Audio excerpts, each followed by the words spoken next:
What's up, football fans? Welcome back to the channel. Today, EA released Road to Glory information. In this video, I'll be breaking down 10 essential tips to help you get ready to dominate the Heisman race. If this content gets you pumped for the release of College Football 25, make sure to smash that like button. Join our squad as we continue to build an amazing college football community from the ground up. Let's jump into it.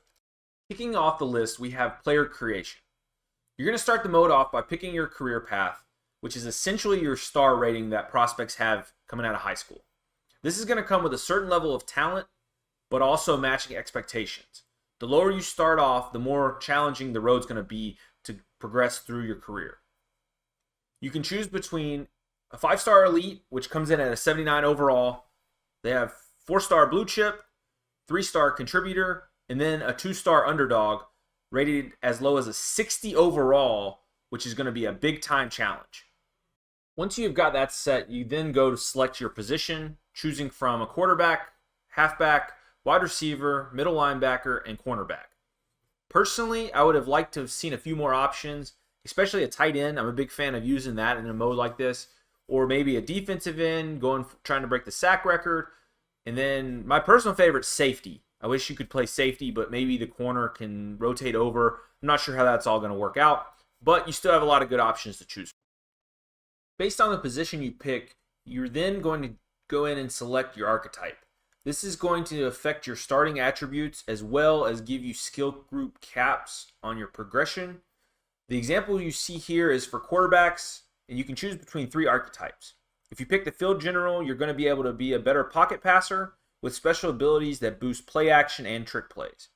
Whereas if you use a scrambler, he's going to be faster, but also going to be better at throwing on the run and getting boosts in option-related movements, as in pitching, faking, those type of things. You're going to see improvements there. These seem pretty simple to me. You're essentially picking the abilities that fit your play style. After that's done, you can go in and edit your player.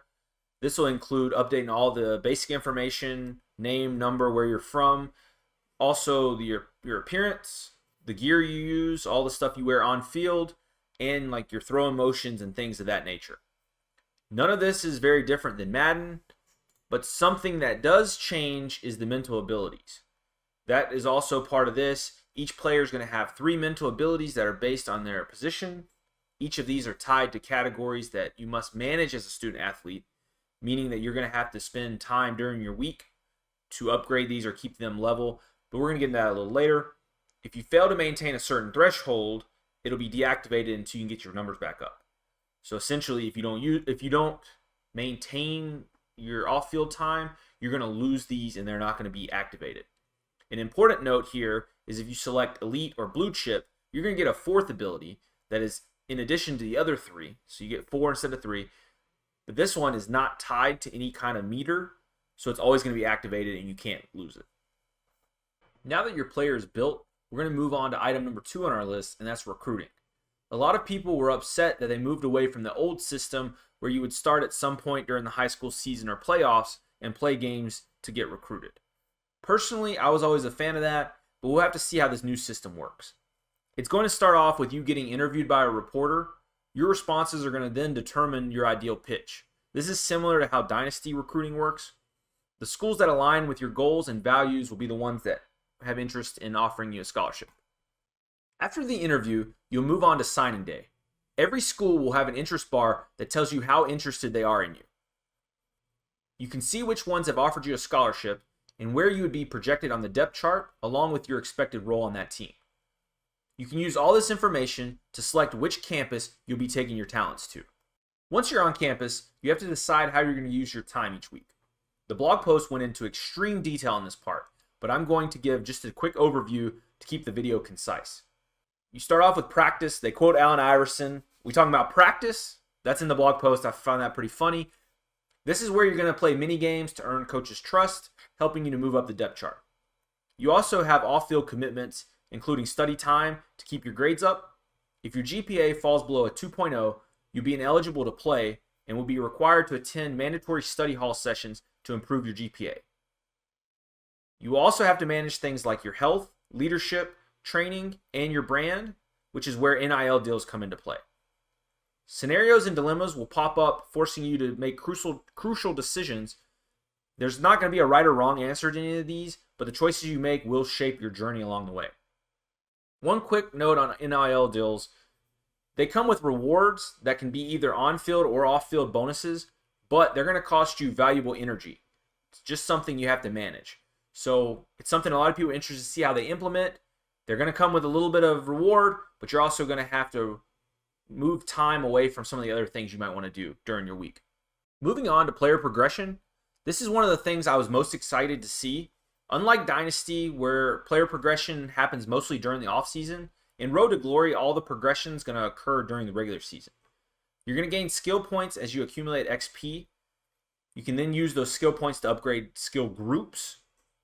Something to keep an eye on, though, is the caps that are implemented with each archetype that you select. While every skill group can reach a maximum level of 10, your skill cap may be lower than that number. So, for example, if you're a quarterback that picked the running style, your throwing in the pocket type traits may cap out at 7, so you may not be able to get up to that 10. Something I'm a super fan of, though, is that they made perks in the game that you can earn that are going to provide you a chance to raise those caps. That way you can max out your players. The next one's one that you probably could have predicted being on this list, and that's abilities. The community still seems to be divided on this hot button issue, and I was really interested to see how they're going to incorporate that into Road to Glory. It looks like they kept it fairly simple. Mental abilities are upgraded through in-game objectives, such as throwing 20 touchdowns in a season. That's going to upgrade your field general ability to the silver level.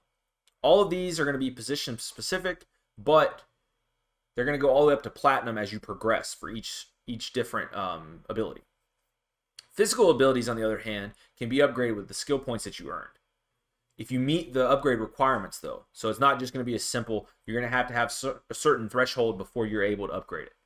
Every physical ability tier has a rating requirement associated with it. For example, to unlock the sleight of hand ability at the bronze tier, you're going to need at least an 83 play action rating. Now we're getting to game day. They worked really hard on this game, making the experience feel realistic and immersive. This includes dynamic effects based on home field advantages, simulating the pressures of playing in a high-stakes environment. This is where you need your mental abilities leveled up, or you could be in for a long day filled with shaky play art and missing icons. They also added new camera angles that place you right in the heart of the action. These dynamic perspectives are designed to make you feel like you're truly on the field.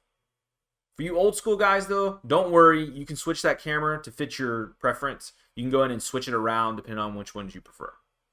Lastly, they added in new presentation elements that revolve around you and your character, highlighting your journey and achievements. A big part of game day on the new game, though, is going to be managing your wear and tear.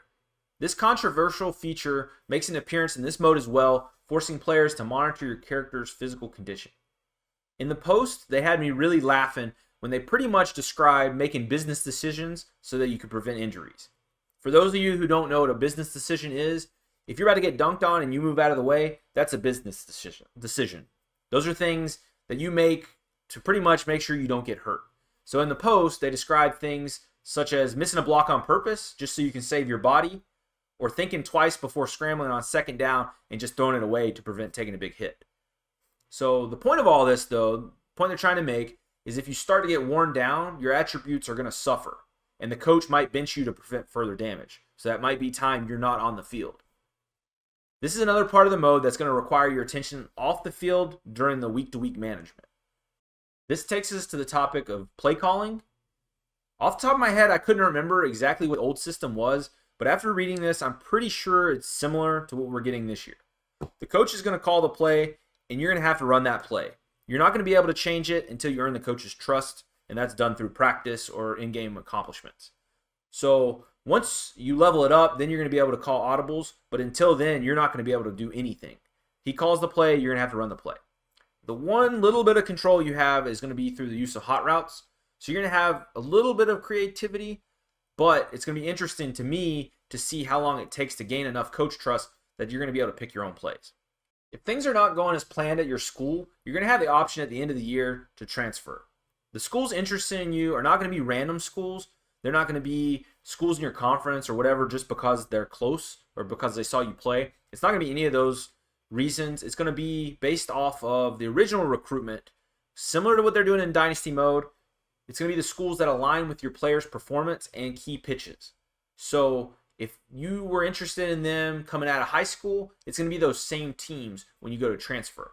I believe you can transfer anywhere, kind of like you can commit anywhere, but the ones that are going to offer you and be interested in you are going to be specific to that. The transfer portal is designed to keep this experience fresh, giving you freedom to kind of move around. It allows you to find the perfect fit for your play style and craft the epic story that you're trying to tell. Closing out this list is the ability to move your player on to the NFL. It was previously announced that you can transfer your player over to Madden when you graduate, like you could in the old days, but now we know exactly how this works. As long as you have an EA account, internet connection, and both of your games are updated, you'll be able to use your player in Madden NFL 25, including Superstar mode. This is something a lot of y'all have been asking about, and in my opinion, will drastically improve the Superstar mode. That's going to wrap up the video. Thanks for watching, guys. Let me know in the comments if you plan on playing Road to Glory. I know that's not for everybody, but if you plan on playing it, drop a comment, and let me know what your favorite features are from this video and what you're looking forward to using. Get ready for the Heisman grind. It's coming. It's going to be here in a few short days. Until then, I'll see y'all on the gridiron.